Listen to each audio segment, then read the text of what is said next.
Today, we're going to talk about really some of the things that we've been talking about over the last couple of months, but we're like, I want to get into kind of core brain. I want to kind of figure out a little bit about how you got here, how you got to the idea, because it's changed over the last year from when I first met you and talked to you. But first, do a quick intro, introduce yourself. Super excited to spend time with you, as always, Christina.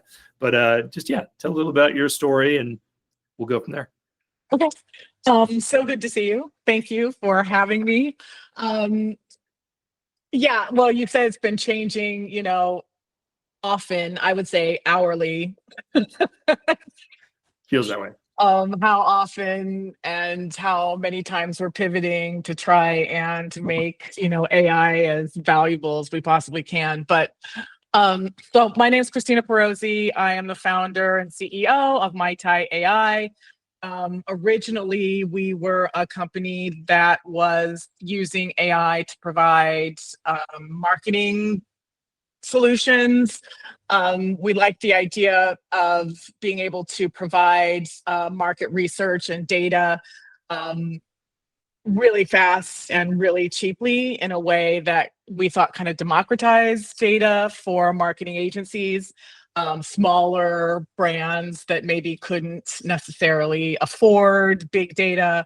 And then we were using our own specific tools to then develop target audiences and content strategies around that. And then using that basically kind of trained model, if you will. This was kind of pre-agents, kind of using that trained model to then execute on all of that content. So the idea was that it was a better solution that was based in science and data, and then could help kind of speed up the whole process. Yeah. Well, I know, because like when we first met, you actually outreached on LinkedIn and we started connecting, and I was blown away with the I guess the focus you had at the time, which was, how do you actually take an RFP and make it so that it's, one, beautiful. The output that you guys were doing was amazing. But then, to take that and then kind of shift towards what you're doing now, which is kind of I think more of the age. And I mean, just this last 12 months, things have gone from machine learning and automation to now self-learning AI agents. So what was the pivot point for you and the team at Mai-Tai? I think we kind of assumed, so I started out as in the marketing world, in corporate marketing, and then starting my own kind of more traditional marketing agencies, kind of the days right before ChatGPT. So I knew that I could use AI. I knew about AI. I was using other kind of third-party software AI solutions. And I realized, okay, I can start a smaller marketing agency that's more traditional in the sense of kind of how you work and how you get clients, et cetera.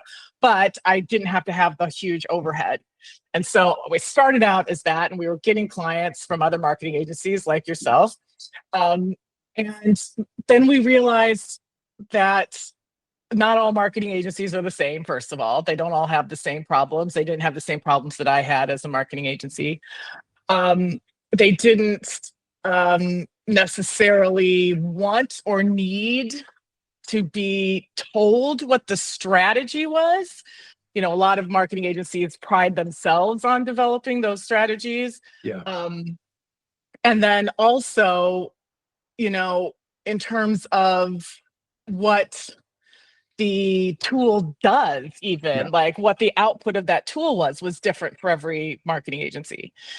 And so what we realized was that you really needed to build something custom for each specific agency. And then we realized it doesn't even have to be an agency now. Like, it could be a brand, it could be a CPG brand, it could be anyone that wants to do. And we were still focusing on marketing at the time, which we have expanded beyond now. But at the time, it was anyone who wanted to do marketing. What do they need? What do they need in order to do that based on their own specific need? Yeah.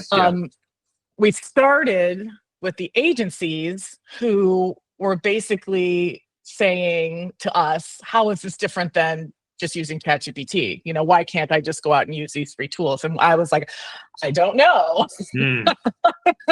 How is it different than ChatGPT? So ChatGPT kind of became our kind of baseline on okay, if someone can come and get this information and do it on their own and do it for free, great. Yep.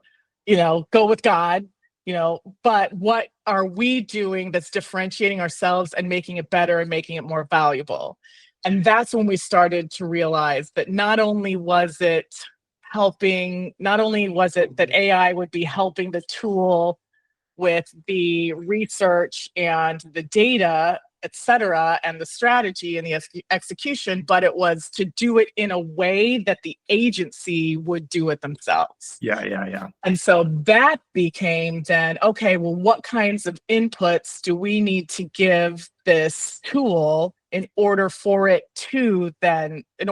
output to be as if the agency was doing it? And once again, this is with the caveat of, the AI is not just doing it on its own. I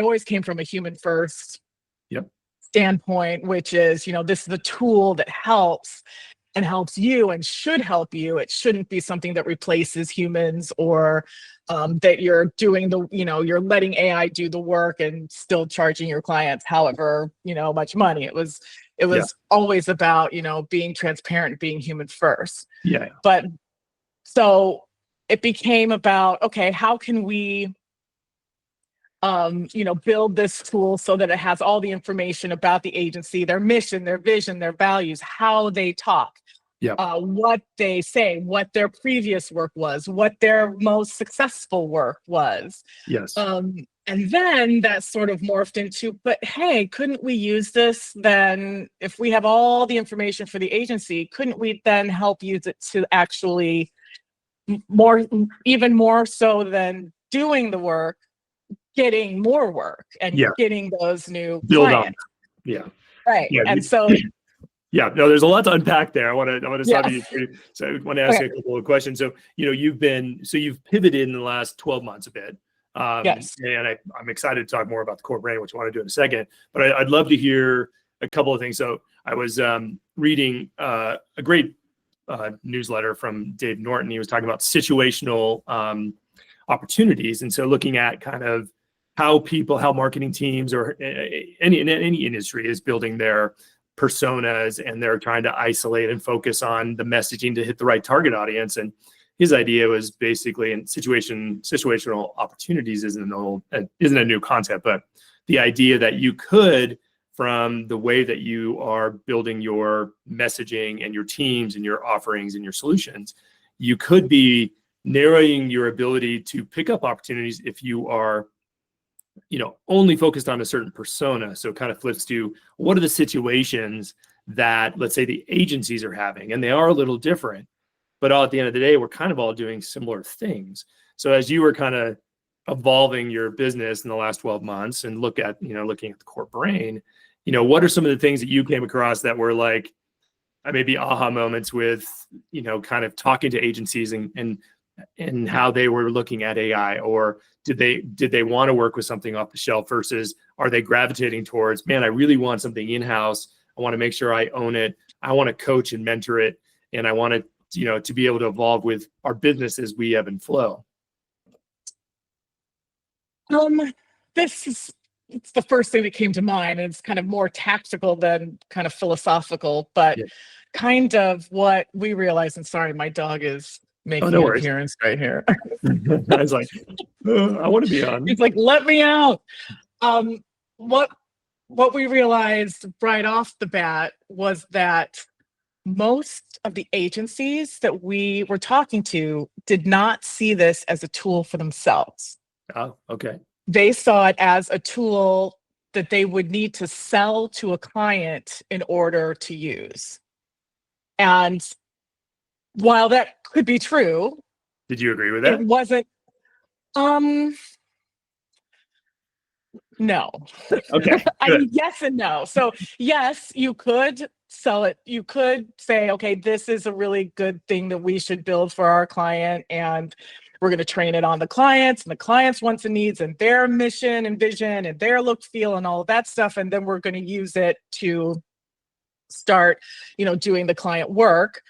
But what we realized was missing, the disconnect, was agencies realizing, no, this is something you could build for yourself, and then plug in every client that you have and use and that's where we kind of started coming up with this core brain idea, was use how you work, how you develop, like we were talking about, how you develop strategy, how you come up with your research. Are there ways that we can incorporate all of the stuff that you do in a way that can then help you with every client that you have?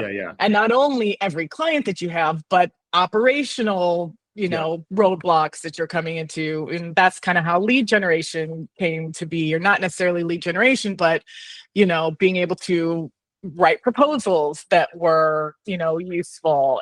And so the proposal writing thing was kind of what helped marketing agencies connect the dots between how this tool could help their clients. And there was kind of a roadblock there, because it was, okay, well, in order to use this, I need to sell it into a client first, which meant the whole educational process of them understanding what AI is. There's also a hesitancy for marketing agencies to, for lack of a better word, admit that they're using AI to do the work. And in some way, it might seem like the work is less valuable to the client, or that now they're charging too much for the work for the client that AI is doing instead of their entire, instead of their staff.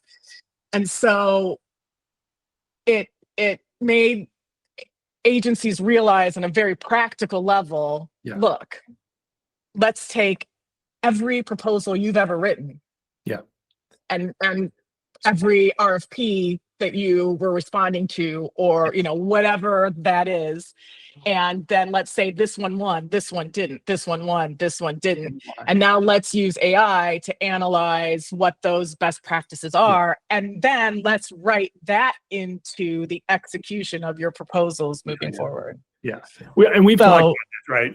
Maybe, you were kind of, it seemed a little early. You were 12 months ago kind of pitching this. And I think for me, I was at the same time trying to also pitch the, Volare product that I've been working on, which is focus more on empowering the agency to tell a better story with data to their customers, to reduce churn, and to also then show the customer the value of the team that's behind the marketing team.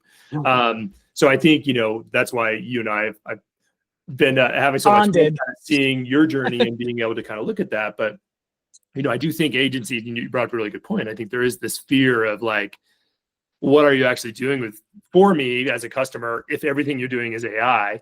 And I think you hit it perfectly. It's about this blending approach, right? We really want to make sure that we're spending more time we want to get back to the things that are fun, right? Which is the creativity and spending time with the customers and talking about their needs and outcomes, and developing those strategy points and the tool behind the scenes. And I'd love to get into a little more on the core brain and where you actually see, it evolving to, because I think the concept that I've really enjoyed talking to you about is this idea that the core brain is actually bringing together everyone in the organization. It can help coach and mentor the other agents. And I think maybe talk a little bit more about, there's a difference between AI automation and an AI agent that's actually a learning and coaching. And so I don't know if a lot of people, I think, are blending those two, and they're very different in how you approach your AI strategy. And I would even say there's now something different beyond agents, because I don't know if the agent way of working is the right way either. I think it's more your AI systems that you have in place, which is, like is a combination of, yes, it's automations in a way, and yes, it's, let's call them agents that are doing specific tasks that you assigned, but then how do they all work together? How do they communicate with each other? Are there automations between agents? Are there conversations between agents? Are there, Are there, pathways and decision making that the AI is maybe helping you do, or is that where a human needs to step in and then lend their expertise and knowledge of the industry? Is that where it's, really important and specific, where you have a person? Yeah. And so it's all of those things. And again, like you say, it continues to evolve, almost to a point where I have a hard time. Yeah. It's so fast. Like, wait, because then it's just like, wait, Yeah. but couldn't we do this? There aren't any limitations really. Yeah. In terms of, I mean, of course there are limitations, but we haven't said no to anyone when they've asked us, can we use AI to do this? Yeah. Well, it's just a matter of figuring it out. That's what we have to keep kind of pushing the boundaries, right? I mean, we're in this crazy place where it literally is changing weekly. I mean, I know was talking to Amos over at Swan AI, and they're trying to do 30 million with 3 founders, and they have 21 love them agents. Yeah, no, they're sharing their whole story, and they're building everything in a Slack channel approach. Mm-hmm. That agents, that you could you're building AI agents, automation or AI agents, and then you can either have it in-house or on premise. Oh, yes. Okay. So the idea is also to try to make it as easy to use as possible. I don't know, how many times have you been in companies where they're like, okay, we've bought this new piece of software and now we are implementing it, and it just leads to more problems and everyone's got to be trained and it's this whole big pain in the ass. And so the idea is that we are building these systems within the tools that people are already using, which is why I think Swan doing it with Slack is genius. So we've built it into Slack, we've built it into ClickUp, we've built it into software that people are already using. And so you're not really changing. We can build it in-house, so it's its own tool that you're using, and it has its own dashboard and whatever. Yeah, I think what you're doing is great, right? We want less systems, more time, not doing manual things, which I think is why AI is going to be great. I think right now, more than any time ever, I've been kind of thinking about this is like, look, Salesforce, HubSpot, these big SAPs, I think we're going to be at a super disruptive time with companies like Mai-Tai, who are actually coming in and going, why don't we actually look at your workflow? What do you actually need? And we can build something to actually, whether you own it or you manage it in-house. So I guess one thing I'd love you just to talk about that maybe disruptive piece, because I know you've had some really good success with a few customers doing just that. And then, thinking about I guess what's next in that, where we can start reducing the systems, the process, the cost for businesses who can then become more efficient, is, I think, pretty exciting. The entire sales conversation changed. Yeah. It completely changed. It started out as me having a product that I'm trying to sell to people. I'm trying to convince them why they should use it, et cetera. It completely changed when we realized that it wasn't necessarily valuable to people that didn't need that exact thing. And there were very few people that needed my exact idea of what I thought they should be doing. We pivoted then to a completely consultative sales process. Yeah. And not even BSing really. It was like, let's have a conversation with you. Well, what do you need? What are your biggest pain points? And oftentimes it would be a 10, 15-minute conversation before we even started going, oh, that's it. Yes. Let's talk more about that. Why is that such a big pain for you? How much resources are you wasting? How much effort? How many hours are you spending doing this? And what would you be doing with that time and money, et cetera, if you weren't doing this thing? And then it was, okay, now how can we build that? What do we need to know about you in order to build that thing? So that's when it became a more bespoke, customized thing. That was kind of an aha moment for us, where it was like, okay, it's what they need, right? Mm-hmm. It's what they need, not what we think they need. Yeah. And after having the conversation, then we realized so much we could really do with it. Yeah. And, it kind of always got back to the core brain that in order to do anything, didn't matter what it was, we would need to build what we needed from that brand or that company or that organization or whatever. So we would need to be feeding it. Here's who we are as a Yeah. company. Here's what we stand for. Here, again, how we speak, how we work. Here's work Yeah. we've done, etc. And then say, let's just, as an example, then let's plug it into then the proposal writing part of it. Yeah. And now let's plug it into curating news from around the web on a specific industry. And now let's plug that into a newsletter that we're writing. It's a personalized newsletter based on what our conversations that we've had with customers via email or on a meeting like this that's transcribed. And we have all of this data coming in that we can now, because we've built our core brain, if you will, we can plug in, again, agents. I don't know what we want to call them yet, in order to be able to do this work. And so then we started realizing, why couldn't we have every single email the company ever wrote, that anyone from the company ever wrote, and have those transcribed? I know, it's scary. Yeah. Right. Let your employees know. But back to the core foundation for most everything, right, is really great data. Like the data that is in an organization that's usually siloed in departments, and most companies, even if they are really good at data management. I worked at a BI company for 8 years, and we were terrible, even though we were supposed to be.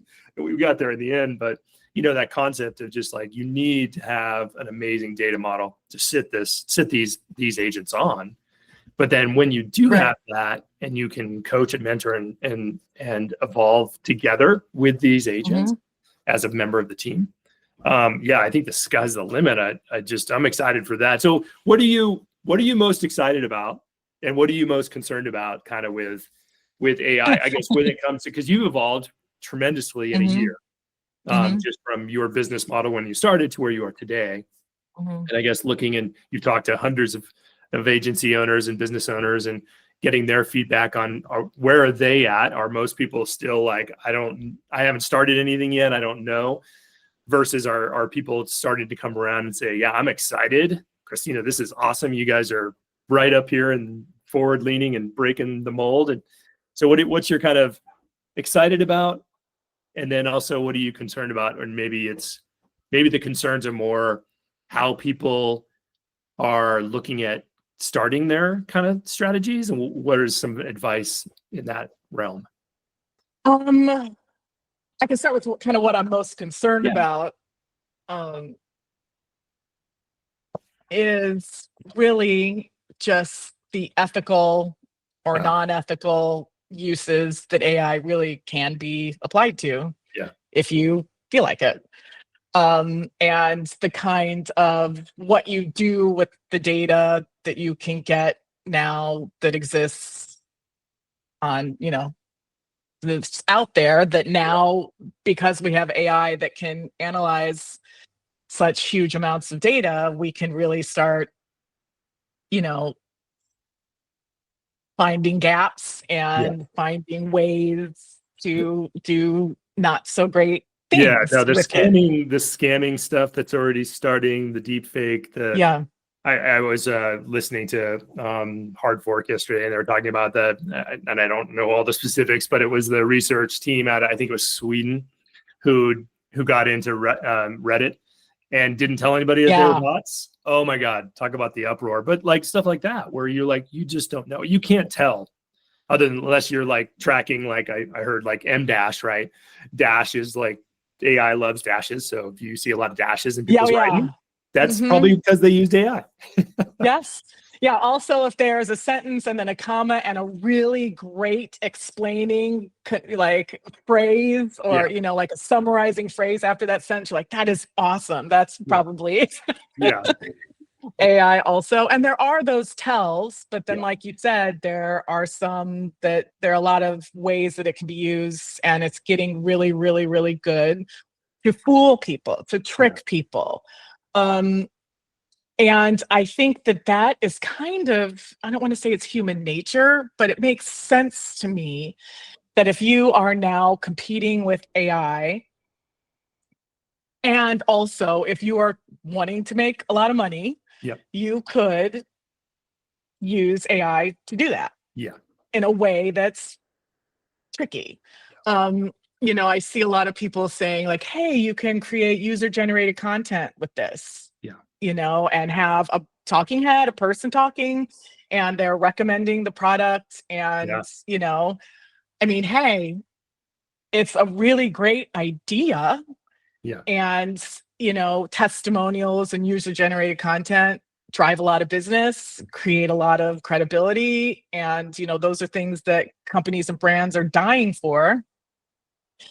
But The ethical factor of it. I mean, and I think going back to the Reddit deal is like people want to talk to people. Like I think more than ever yes, now, people buy from people. People trust people. I always say at the end of the day, we're just people helping people, and that mhm, piece of I think is what's really scaring a lot of people on the.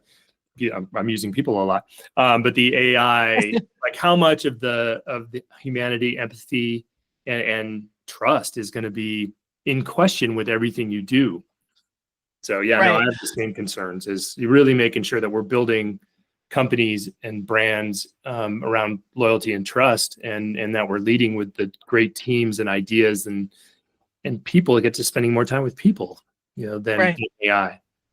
Although on the flip side of Yep. that, Okay, good. I I love that. will say that I have used AI in a couple of different ways that you would never, well, people have thought of it obviously, but that is the opposite of that. So, Yeah. okay, so we want to talk to people. We don't want to be fooled in Reddit Yeah. into thinking that we're having a conversation with AI when we're not, or that we're having a conversation with a person when it's actually AI. Yeah.